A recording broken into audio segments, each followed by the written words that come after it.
Excited? এখন অর্পিতার গয়না খোলা হচ্ছে। একটা একটা করে দেখি হ্যাঁ কী কী আছে।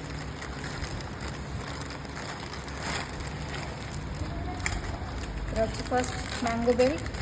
এর কালো কার লাগাতে লাগবে, হ্যাঁ কালো কার দিয়ে যে কোনো গয়নাতে যদি এক্সটেনশন কিছু করতে হয় সেটা কালো কার দিয়ে করতে হবে। এটা কোমরের বেল্ট গেল ম্যাঙ্গো। এটা খোপার রাকুটি, খোপার পিছনে থাকে, ঠিক আছে। এটা কানের টানা উইথ কানের ঝুমকা, দুটো অ্যাটাচ করে এটা কানের সাথে সাইড দিয়ে লাগাতে হবে। কানের ঝুমকা আর কানের টানা। এটা ছোটো হার গলার। হাতের চুড়ি যদি তোমাদের সাইজে হয়ে যায় করবা, কারণ অ্যাকুরেট সাইজ আসে না, এক একটা এক এক রকম আসে।